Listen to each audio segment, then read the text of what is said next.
Test. Satu, dua, tiga.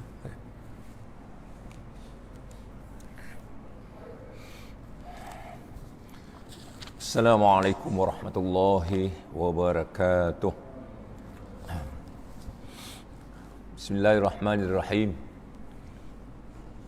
Alhamdulillahil qail fi kitabihil aziz. Subhanallazi asra bi'abdihi laylan minal masjidil haram ilal masjidil aqsa alladzi barakna hawlahu linuriyahu min ayatina innahu huwas samiul basir. Allahumma salli wa sallim ala sayyidina Muhammadin al-Fatihi lima ughliq wal khatimi lima sabaq nasirul haqqi bil haqqi wal hadi ila siratal mustaqim ila siratikal mustaqim wa ala alihi wa sahbihi haqqa qadri wa miqdaril azim. Subhanaka la ilma lana illa ma 'allamtana innaka antal alimul hakim wa la haula wa la quwwata illa billah. Yang saya hormati pengurusi masjid serta ahli jawatankuasa, yang saya muliakan tuan-tuan imam, tuan-tuan Bilal, tuan-tuan hadirin yang dirahmati Allah Subhanahu wa taala.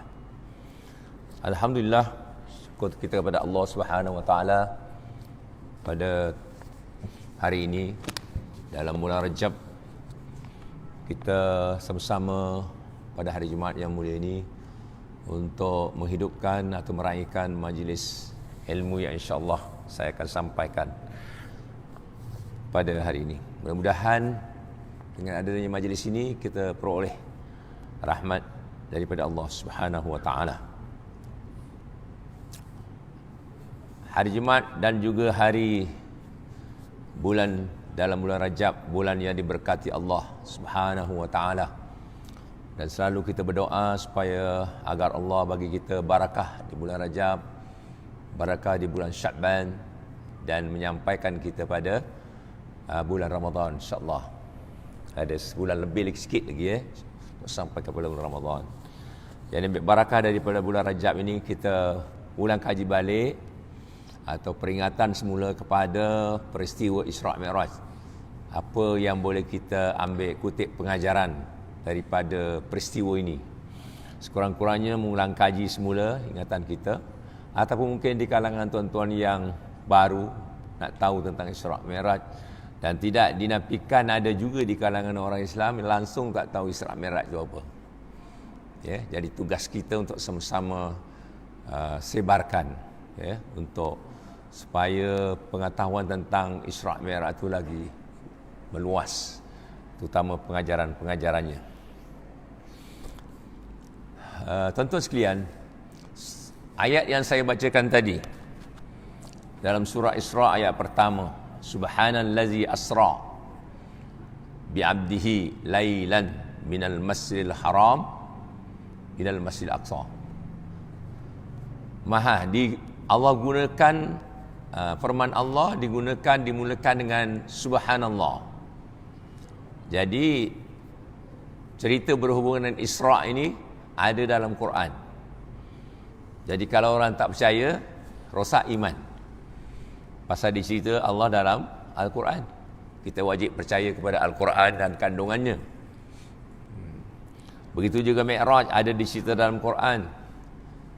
Begitu juga Isra' Mi'raj dicerita dalam hadis Rasul sallallahu alaihi wasallam yang banyak diriwayatkan.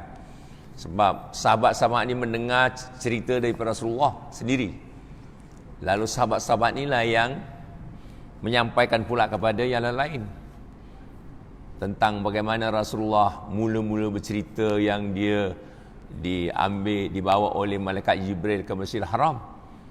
Itu melalui hadis-hadis. Dalam Quran dicerita saja Maha Suci Allah yang menjalankan hamba-Nya. Jadi kita wajib percaya. Hadis yang banyak diriwayatkan itu pun kita wajib percaya kerana dia daripada Rasulullah sallallahu alaihi wasallam. Cuma hari ini kita nak lihat pengajarannya untuk kita sama-sama untuk kita amalkan. Ya, mungkin selama ini biasa kita dengar Isra' Mi'raj. Cuma barangkali pada saya sendiri ada penambahbaikan. Nakkan penambahbaikan, ya, daripada peristiwa ini. Subhanallah. Allah gunakan perkataan subhanallah dan selalu kita sebut subhanallah. Sekurang-kurangnya kita sekarang dah istiqamah. Lepas sembahyang, subhanallah, 33 kali. Ada sebut Itu anjuran Rasulullah SAW. Tapi sebagai orang beriman, ya, itu untuk mengukuhkan keimanan kita kepada Allah, kepada Rasulullah SAW, tentang Allah itu sendiri, bagaimana kepercayaan kita kepada Allah. Maha suci Allah. Maknanya yang lain itu tak suci. Hanya Allah yang maha suci. Maksudnya apa maha suci? Dia tidak sama dengan makhluk. Allah tu khalik. Yang kita ni makhluk, yang dijadikan, yang diciptakan oleh Allah Subhanahu Wa Taala. Jadi tidak boleh sama. Dalam Quran banyak ayat menjelaskan tentang kita ni tak sama dengan Allah. Ya. Walam yakul lahu kufuwan ahad. Selalu kita baca. Tidak ada yang serupa. Ya. Laisa kamitslihi syai'. Itu semua kalau yang sekolah agama memang dah belajarlah dulu. Inilah yang nak kita pegang dalam kehidupan kita, dan inilah yang diingkari oleh orang-orang Islam sendiri semasa Rasulullah balik daripada Isra Mi'raj. Bukan saja orang kafir memanglah tak percaya. Ini yang Islam pun ada yang tak percaya. Dalam diriwayatkan bahawa bila Nabi itu balik bercerita kepada orang Mekah yang dia baru balik daripada Isra Mi'raj, daripada Masjid Aqsa, Sidratul Muntaha, orang bercerita dengan Sayyidina Abu Bakar. Sayyidina Abu Bakar tak dengar dalam perhimpunan tu. Dia tak tahu. Jadi orang cerita dengan Sayyidina Abu Bakar bahawa kamu percaya tak? Nabi Muhammad ni, dia kata Muhammad je lah, orang kafir. Baru balik daripada Masjid Aqsa dan Sidratul Muntaha, langit. Apa kata Sayyidina Abu Bakar? Dia katakan walah, itu yang diceritakan oleh Muhammad, saya percaya. Kalau dia lah yang cerita. Walhal dah ramailah yang tak percaya ni. Kata orang sekarang apa? Tak munasabah. Biasa perjalanan antara Mekah ke Masjid Aqsa tu jauh, makan masa. Ini tak sampai satu malam. Mana nak percaya gitu ni? Tapi bagaimana jawapan Sayyidina Abu Bakar? Ini pengajaran kepada kita. Iman Sayyidina Abu Bakar. Belum lagi Nabi cakap. Orang lain yang sampaikan, kalau itulah yang dikatakan oleh Muhammad SAW, saya tetap percaya. Inilah yang kita pelajari dulu di sekolah agama. Ya, sekolah agama lah. Kita pelajari sifat yang wajib bagi Rasul SAW. Betul tak? Sifat yang wajib bagi Rasul SAW. Sedek, amanah, tabligh, fatanah. Maknanya seorang Rasul itu, kalau kita percaya dia seorang Rasul, memang tak bohong. Benar. Sedek. Sebab tu bila kita dapatkan hadis-hadis Rasulullah SAW, kita akhiri dengan sadaqah Rasulullah.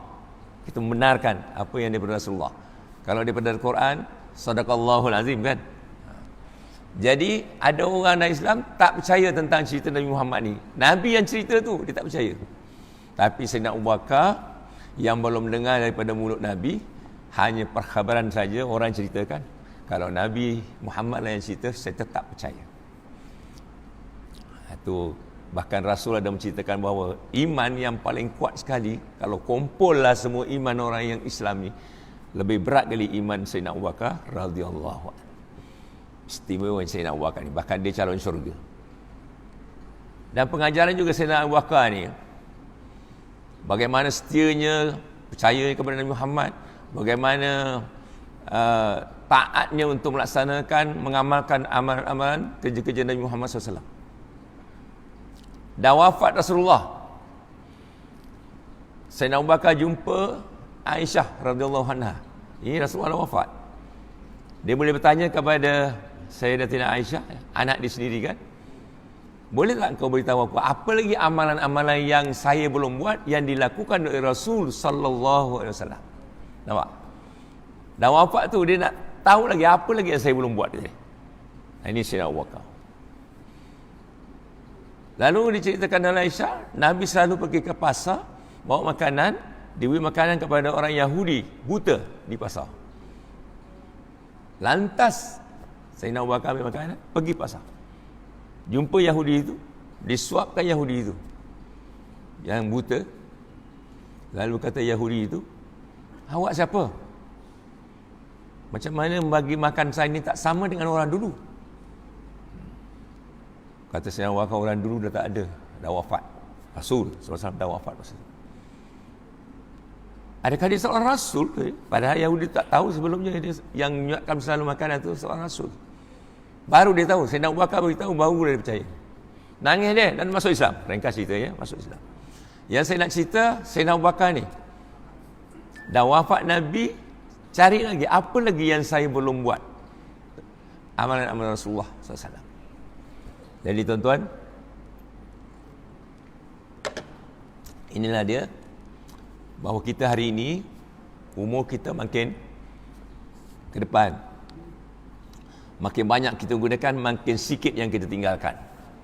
Jadi boleh kita muhasabah tentang kerja-kerja kita, ya, sejauh mana yang telah kita lakukan, amalkan, contohi apa yang dibawa oleh Rasulullah, apa yang dibawa oleh Sayyidina Abu Bakar Siddiq radhiyallahu anhu. Itulah yang perlu kita sama-sama peringatkan. Macam subhanallah tadi, takkanlah lepas sembahyang ya subhanallah 33 kali. Padahal banyak ajaran Rasulullah SAW yang menggalakkan kita supaya banyak subhanallah, kan? Mensucikan Allah. Itu perlu sama-sama kita muhasabah. Kerana sabda Nabi SAW, kalimatani hafifatani ala lisan, saqilatani fil mizan, habibatani ila rahman. Subhanallahi wa bihamdi, subhanallahil azim. Rasulullah bersabda yang bermaksud dua kalimah yang ringan diucapkan pada lidah. Ringan saja nak sebut. Berat pahalanya dalam timbangan dan dicintai oleh Ar-Rahman, iaitu Allah. Apa dia kalimahnya? Subhanallahi wa bihamdi, subhanallahil azim. Itulah dia. Soalnya berapa banyak yang kita ucapkan hari ini, setiap hari, subhanallah ni. Mungkin paling kurang kalau kita sembahyang memang ikut sunnah Rasul, kita subhanallah 33 kali, ya. Tapi lebih lagi baiknya kalau kita memahayati, faham betul-betul subhanallah itu, maha suci Allah. Ataupun memang kita ada masa-masa tertentu untuk membaca subhanallah wa bihamdi, subhanallah azim. Sebaik-baiknya 100 kali. Daripada pagi sampai petang tu ada masa untuk 100 kali. Dan ada baik juga kalau kita dapat ucapkan selepas azan subuh, selepas kita sunat subuh, sunat qabliyah. Kalau boleh kita baca 100 kali. Sini tak tahu berapa minit lepas azan baru qamat. Kalau di tempat saya Bandar Baru Uda 15 minit. Tapi pagi tadi tak sampai 15 minit dah qamat. Tapi boleh diamalkan, dibaca subhanallah wa bihamdi astaghfirullah.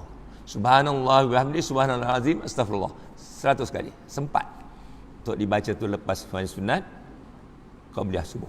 Dia tak ada qabliyah selepas solat sunat subuh, sebab dia tak ada ba'diyah. Subuh ni tak ada ba'diyah, jadi sengaja aku sembahyang sunat subuh 2 rakaat kerana ta'ala. Itu sembahyang sunat yang diamalkan oleh Rasulullah SAW. Pun boleh sama-sama kita muhasabah, sebab ada kaitannya dengan sembahyang. InsyaAllah khutbah hari ini Isra' Mi'raj dan kaitannya dengan hubungannya dengan solat. Persoalannya juga yang boleh kita muhasabah diri tentang solat, bahawa Rasulullah SAW menerima wahyu bila bertemu dengan Allah Subhanahu Wa Taala, menerima wahyu solat. Kita tahu ceritanya daripada dulu kan, 50 waktu hingga turun kepada 5 waktu atas nasihat Sayyidina, atas nasihat Nabi Musa, ya. Jadi solat itu sendiri, alhamdulillah kita syukur kalau kita dapat tunaikan solat 5 waktu. Tetapi soalannya, adakah yang terbaik yang telah kita lakukan, sempurnakan? Kalau mengikut firman Allah dalam Al-Quran, dalam suratul Mu'minun, qad aflahal mu'minun, berjayalah orang-orang yang beriman, alladzina hum fi solatihim khashi'un. Itu matlamat kita nak capai dalam solat. Ini sama-sama kita boleh muhasabah. Pertama, sembahyang kita, cara ni kan kita dah belajar, ya. Segala-galanya kita dah belajar untuk perbaiki solat kita, daripada rukunnya, daripada sunat abadnya, sunat hayahnya kita jaga untuk sampai kepada akhir sekali lah khashi'un, kan?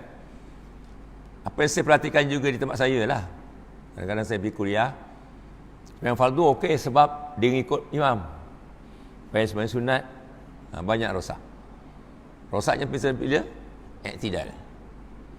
Padahal sembahyang sunat, sembahyang fardu ni sama aja, cuma niat je lain, ya. Tapi bila orang yang sembahyang sunat dia tak jaga, yang sunat, yang rukun yang tak jaga, sunat dia tak jaga, iaitu i'tidal. Tak ada i'tidal. Cuba perhatikan, bangun je sujud, itu tak ada i'tidal. Padahal tertibnya lepas rokok i'tidal, lepas tu sujud, itu tertib. Tapi lepas i'tidal tak ada, lepas rokok tak ada i'tidal. Pasal apa? Tak sempurna. Itu kita lah sendiri yang kena jaga. Ataupun tuan-tuan kalau kat belakang tu sembahyang sunat, tengok orang depan sembahyang sunat macam mana, ya? I'tidalnya ada tak? Itu yang banyak yang kantol. Ini muhasabah diri, kaitannya dengan Isra Mi'raj. Maknanya kalau semayang kita tu, semayang fardu, alhamdulillah, kita syukur. Ada sahabat saya, sama-sama dah pencen. Jadi dia pencen, bersara. Orang tanya dia, Datuk, Datuk lepas pencen ni buat apa ya? Tuan-tuan buat apa lepas pencen? Dia jawab apa? Lepas pencen ni tak ada benda lah saya buat, tunggu je lah. Itu jawapan dia. Tuan-tuan, anggapan orang yang dengar, yang tanya tadi ni, tunggu mati pencen. Tapi maksud dia lain. Tunggu apa? Tunggu azan. Sebab selama ni masa dia kerja, asyik sibuk je, mesyuarat je, tak habis meeting, dah habis waktu, sibuk. Macam kita lah mungkin sibuk kan. Tapi bila dah bersara, mudah datang masjid kan. Pasal waktu tu kita dah jaga. Itulah jawapan dia. Tunggu azan. Jadi dia rajin awal waktu dia datang masjid. Sebab kita dah belajar. Bagusnya kita datang masjid itu sebelum azan kan, supaya kita dapat tahiyat masjid dan dengar azan. Banyak kelebihannya kat situ kita dapat orang yang datang awal.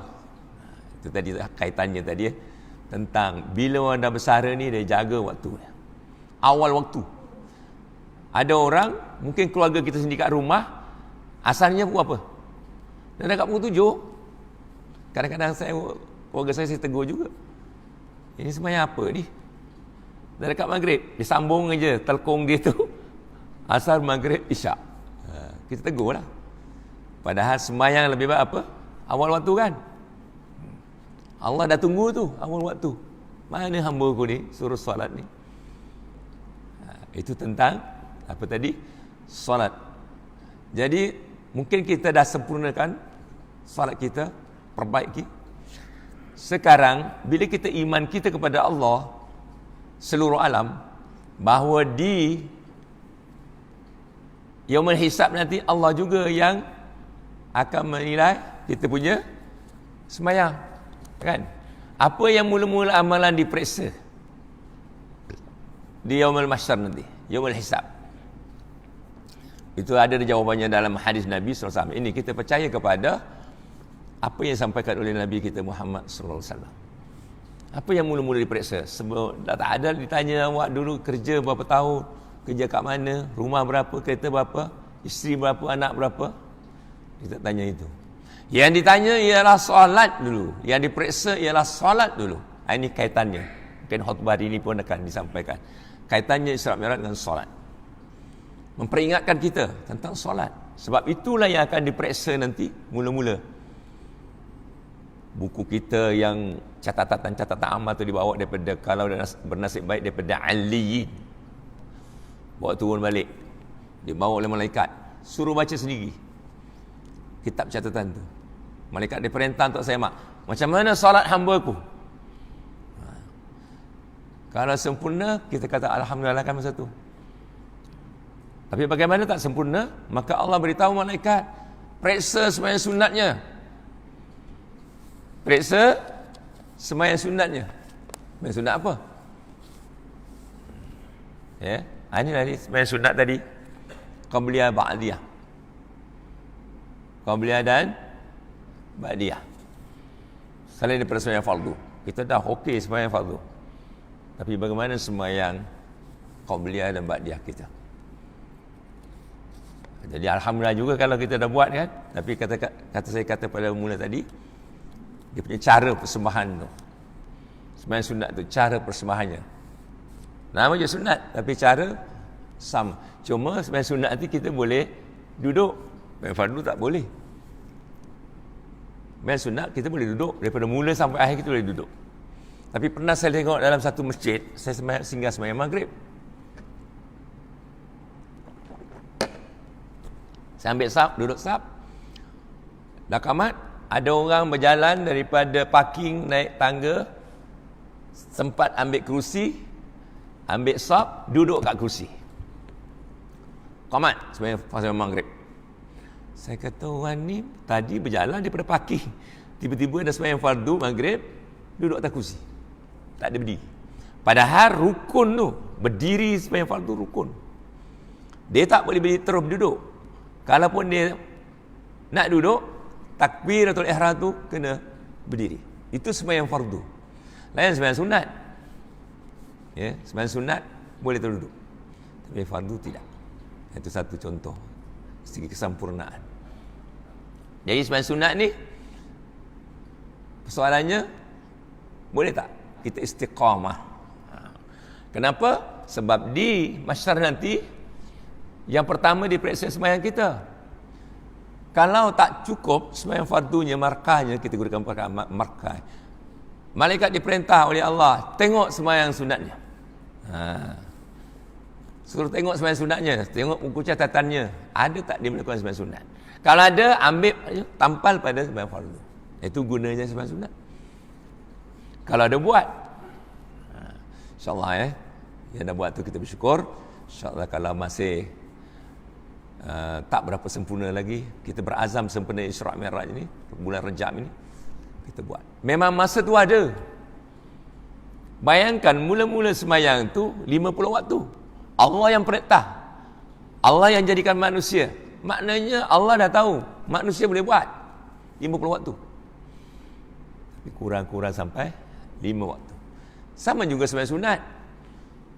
Ya, walaupun tak fardu. Tapi Allah dah tahu memang manusia boleh buat. Rasulullah pun tahu. Cuma hukumnya sunat.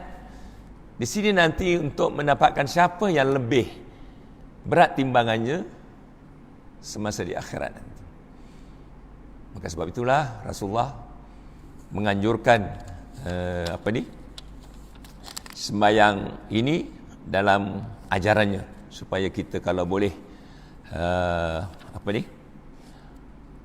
mengikutlah, ya, kita kempen untuk sembahyang yang dianjurkan oleh Rasulullah SAW, iaitu dalam kumpulan salat sunat rawatib nama dia.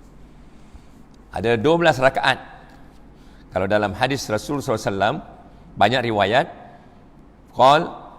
kata Rasulullah yang bermaksud, ma min abdin muslimi yusalli lillahi kulla yawmin 12 rakaat. Siapa hamba Allah yang melakukan sembahyang sunat 12 rakaat, melainkan Allah binakan dia rumah di syurga. Itu maksud satu hadis. 12 rakaat sunat, ya. Tapi orang yang beriman kepada hari akhirat, inilah dia. Kita beriman telah mendengar cerita Isra' Mi'raj tadi. Bagaimana Rasulullah berada di akhirat, di Sidratul Muntaha dalam syurga.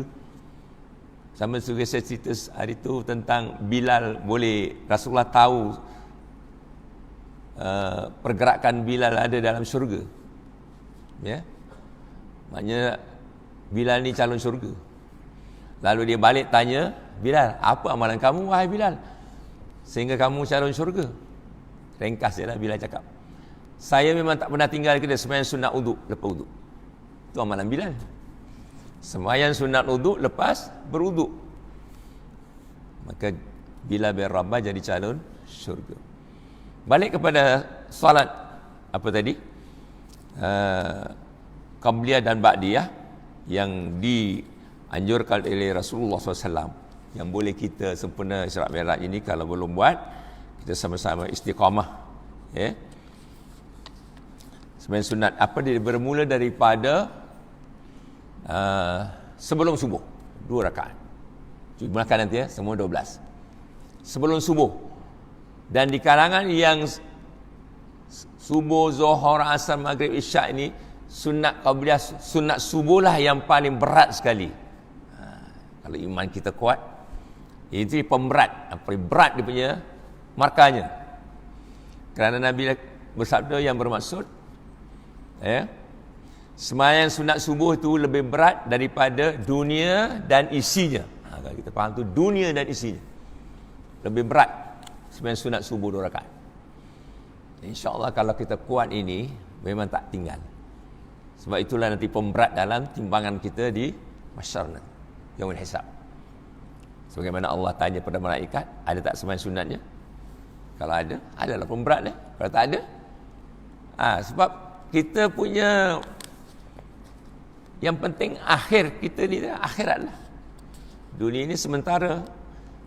Kita duduk 20, 30 tahun, 70 tahun, ya. Tapi akhirat lagi lama kan.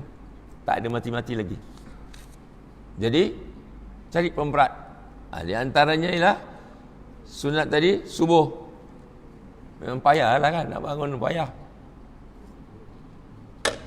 Bila tuan-tuan dah percaya sangat, dia bersedia pukul 5 dah bangun. Katakanlah, pukul 5 dah bangun. Kenapa? Nak kerja sembahyang sunat rawatib. Yang pertama ialah sembahyang sunat subuh 2 rakaat. Sekejap aja.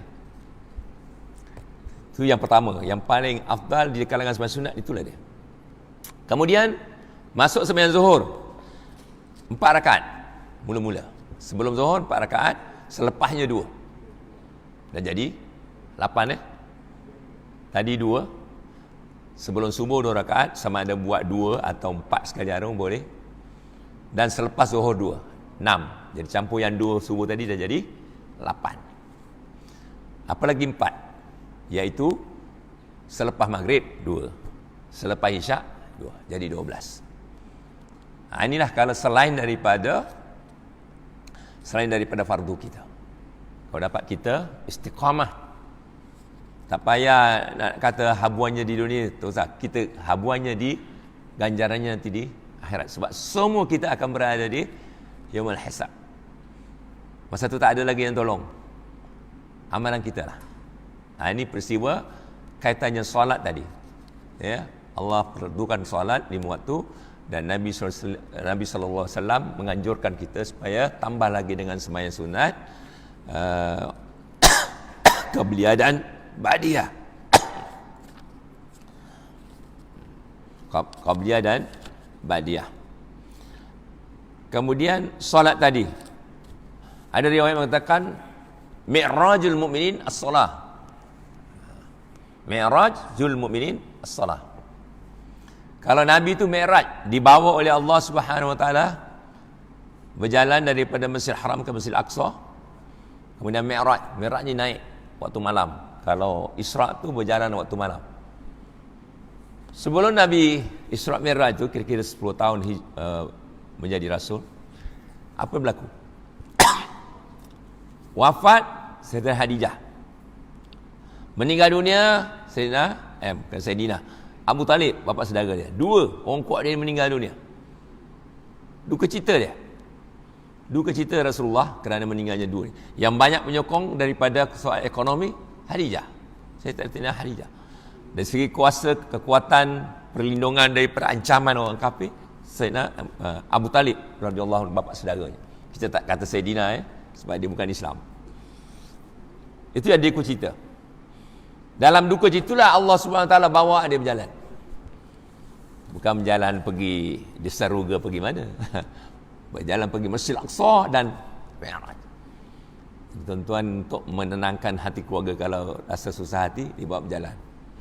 Jalan sambil belajar, melawat, melancung. Kalau kita umpamakanlah sekarang untuk memberikan hiburan kepada keluarga. Sebelum berjalan apa? Kita kaitkan sikit dalam peristiwa itu. Ini banyak riwayat yang diceritakan tentang apa berlaku. Di antaranya ialah bahawa Nabi menceritakan bahawa dibawa ke Masjidil Haram dan dibedah dada oleh malaikat Jibril. Itu kita kena percaya. Walaupun orang tak percaya, dia kata mana boleh berlaku macam tu, kan? Tapi berlaku pada Nabi kerana Nabi sendiri yang menceritakan. Itu kita kena yakin. Bedah dada. Saya baca satu buku daripada Syekhul Azhar dulu, almarhum Dr. Abdul Halim Mahmud. Dalam buku dia tu, Isra Mi'raj, kalau Nabi tu dibedah dada sebelum berjalan ke Masjid Aqsa dan Mi'raj, nak bertemu dengan Allah, maknanya amalannya ialah bersihkan hati. Bersihkan hatinya, kata saya Abdul Halim. Kita macam mana? Kita sekarang ni berada dalam perjalanan menuju pada Allah Subhanahu wa taala. Ya. Inna lillahi wa inna ilaihi raji'un. Kita semua berada dalam perjalanan menuju Allah Subhanahu wa taala. Akan tinggalkan dunia ini, jalanlah akhirnya nanti bertemu dengan Allah. Rezeki dapat bertemu dengan Allah. Sebab disebut dalam Al-Quran. Tuan-tuan baca malam tadi atau subuh tadi, lepas subuh suratul Kahfi, ayat yang terakhir. Man kana yarju liqa'a rabbih falyamal amalan salihan wa la yusyrik bi ibadati rabbih ahada. Siapa-siapa yang mengharapkan bertemu dengan Tuhannya, kan? Ayat suratul Kahfi. Apa syarat Allah bagi untuk bertemu dia? Falyamal amalan salihah. Itu yang pertama, amal soleh. Amal soleh ni maknanya yang dianjurkan oleh Nabi SAW. Wala yusyrik bi ibadati ahada. Jangan syirik, jangan ada penyekutuan pada Allah SWT. Inilah dia hati. Kata Syekh Abdul Halim Mahmud, hati kita hendaklah selalu bersih. Sucikan Allah daripada penyekutuan. Itu yang penting. Mati bila-bila? Kita tak mau mati dalam keadaan syirik. Waliyadzubillah. Ya. Jadilah pengajaran Isra Mi'raj, kata saya Abdul Halim Mahmud, selalu bersihkan hati. Alhamdulillah, insya-Allah dengan sembahyang ni waktu, dengan sembahyang sunat tadi, insya-Allah kita akan selalu sebut asyhadu an la ilaha illallah, asyhadu anna Muhammadar Rasulullah. Bersihkan hati. Jangan ada, pertama melalui pembelajaran kita boleh tahu macam mana amalan-amalan yang boleh menyekutukan Allah Subhanahu wa taala, dan bagaimana penyucian hati kita tu supaya tidak berlaku penyekutuan. Kalau tak ada ilmu, mungkin akan berlaku penyekutuan pada Allah dari segi pandangannya. Tapi dengan sebab ada ilmu yang kita belajar, oh ini tak boleh, ini sekutu, ini syirik ni kita buat ni, kan? Adakah amalan-amalan yang boleh kata jatuh syirik? Jadi bila kita ada ilmu, kita dah belajar, kita ada hadir kuliah, tahulah, oh ni syirik, tak boleh buat ni. Waliyadzubillah, kan? Itu dia, pembersihan hati. Sebab mati bila-bila. Kita tak mau mati dalam keadaan syirik. Ya, kita tak tahu. Kalau orang yang tak tahu, mati dalam syirik. Sebab itulah kalimah-kalimah subhanallah, kalimah la ilaha illallah ni perlu selalu dalam amalan kita. Lidah kita, itu tadi tidak berat, satu perkara yang tidak berat. Subhanallah wa bihamdi. Ya. InsyaAllah kalau kita memang selalu buat, dia datang. Kan? Selalu buat, selalu lafazkan, insyaAllah dia datang. La ilaha illallah, subhanallah, dah selalu sebut. Cerita Nabi Yunus alaihissalam. Dia kerana memang selalu berzikir, ahli zikir. Jatuh dalam laut, buang dalam laut. Allah perintahkan ikan sambar dia. Masuk dalam perut ikan, tak mati. Tak mati. 3 kegelapan dalam tafsir Quran menyebutkan 3 kegelapan yang dialami oleh Nabi Yunus. Gelap malam, gelap laut, gelap perut ikan. 3 kegelapan. Tapi masih lagi berzikir. Ini contoh daripada Nabi Yunus. Masih lagi pasal dia ahli zikir. La ilaha illa anta subhanaka inni kuntu minaz zalimin. Dia memang ahli zikir. Ini satu contoh bahawa kita dah selalu, insya-Allah. Katakanlah mati, tiba-tiba naik motor, jatuh, mati kat situ. Bagaimana ya akhir hayatnya kat situ kita tak tahu. Mudah-mudahan dengan sebab selalunya sebut subhanallah, la ilaha illallah, mungkin dalam seorang-seorang dia mati dalam keadaan ada menyebut tu. Alhamdulillah. Begitu juga ada orang mati atas katil, tengah tidur, mati, sebagainya. Wallahualam. Itu guna dia. Maka kita kena selalu, biar dia ringan untuk menyebut sama la ilaha illallah. Maka Nabi mengajar kita, manusia ni hidup saja dunia, dia kena kenalkan kalimah tu kan. Hidup saja, lahir saja ke dunia, itulah yang dikenalkan. Dan mati pun, kalau boleh, itulah yang disebut la ilaha illallah. Sebab itulah dalam ajaran Nabi SAW, lahir aja anak itu, azankan dia. Kerana ada perkataan la ilaha illallah. Itu sunnah. Akhir hidup kita pun, man qala la ilaha illallah dakhala jannah. Kalau ada orang sempat, sebab itu bila kita mengajarkan bab menghadapi kematian ini, bagaimana nak mengajarkan kepada orang yang nazak itu kan, keluarganya kena tahu bagaimana nak membimbing orang yang nak mati itu. Kalau tak ada ilmu, Allah dah dekat mati dah, dah dekat, itu yang diucap. Tapi kalau ada ilmu, dibimbing orang yang nak mati itu, apa yang perlu? Baca Yasin lah, baca Quran, la ilaha illallah, kan? Dia dekat dah. Tengoklah gaya dia memang nak mati dah. Boleh bantu. Tapi kalau tak ada orang boleh membantu, sendirilah.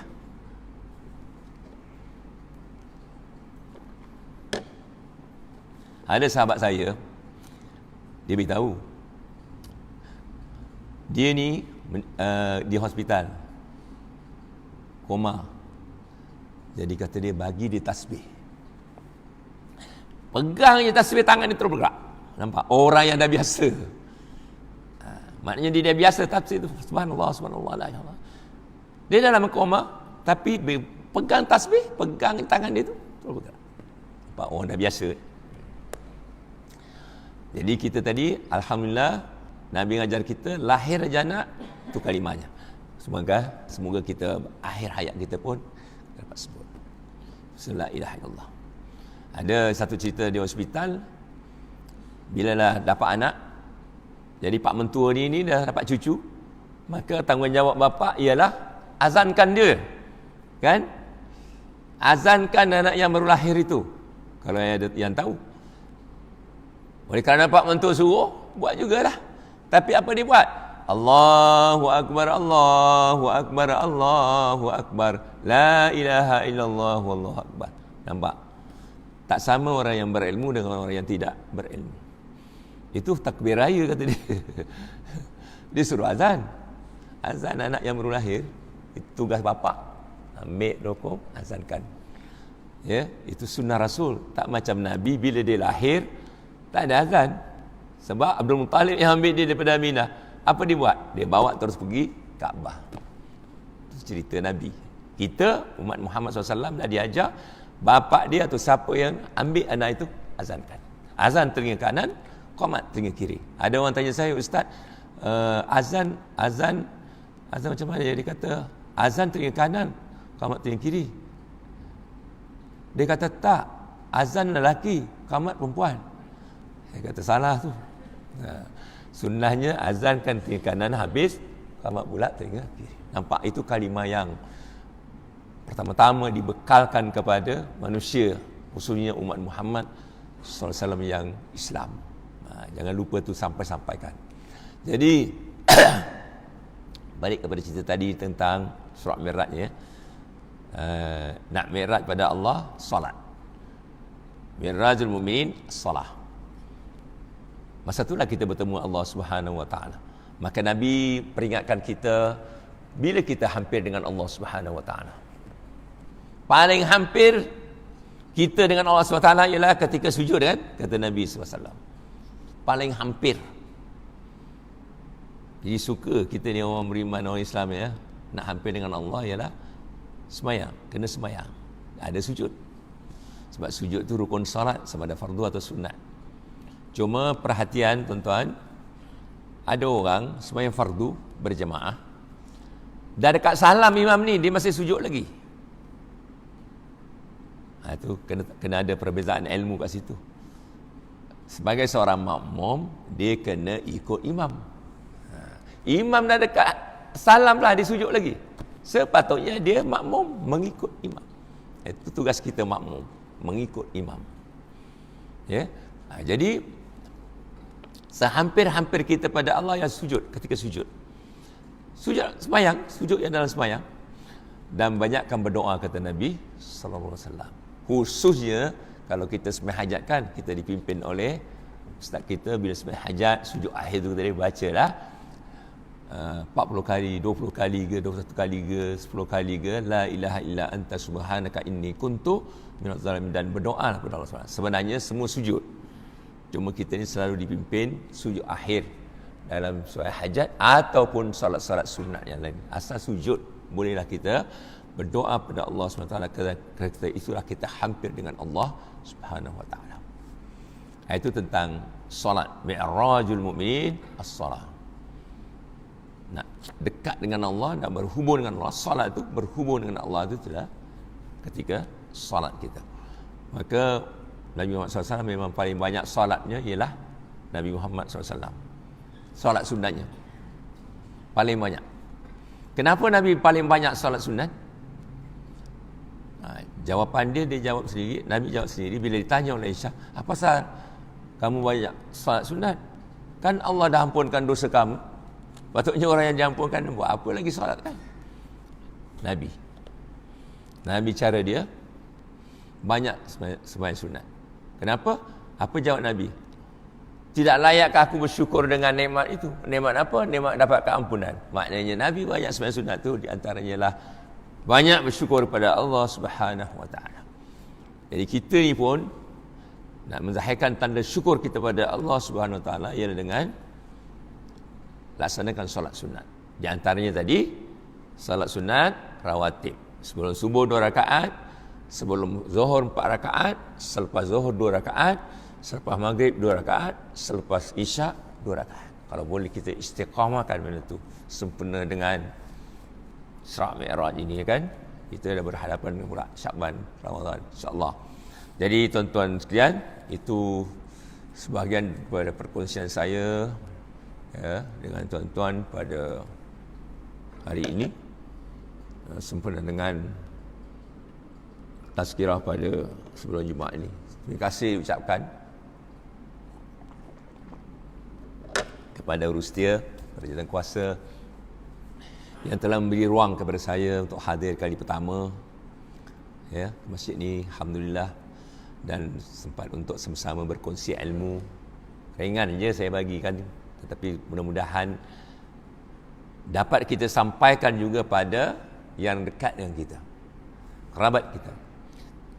Takkan kita sembahyang seorang aja, sembahyang fardu, sembahyang sunat seorang aja. Bagaimana keluarga kita nanti? Bagaimana nasibnya dalam kubur nanti, di akhirat nanti bagaimana? Ini tugas kita lah sebagai ketua keluarga untuk sama-sama berkongsi dengan keluarga kita apa yang perlu dilakukan sempena dengan Isra' Mi'raj ini. Kita sama-sama lah sampaikan, insya-Allah. Jadi itu saja yang dapat saya sampaikan pada tuan-tuan. Mudah-mudahan ada manfaatnya kepada kita semua. Sekali lagi saya ucapkan terima kasih kepada pihak masjid yang telah memberi ruang kepada saya untuk hadir dan menyampaikan tazkirah Jumaat pada hari ini. InsyaAllah Jumaat ini, khutbah ni pun ada kaitan, Isra' Mi'raj, hubungannya dengan solat.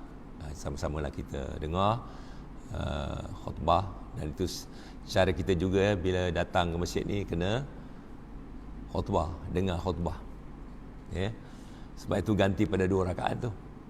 4 Zuhur 4 rakaat, sembahyang Jumaat 2 rakaat. Jadi ada khutbah. Bagaimana cara kita untuk dapat tumpuan pada hari Jumaat dengan khutbah? Daripada rumah memang dah ada tumpuan. Tidur sikit, jangan tidur banyak.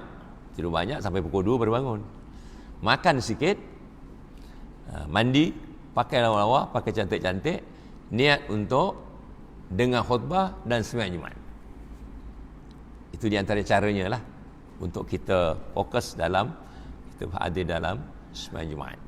Sebab mungkin hari lain kita tak dengar tazkirah kan, tapi dengan sebab ada khutbah kita dapat dengar dia punya tazkirah, peringatan dalam khutbah itu sendiri.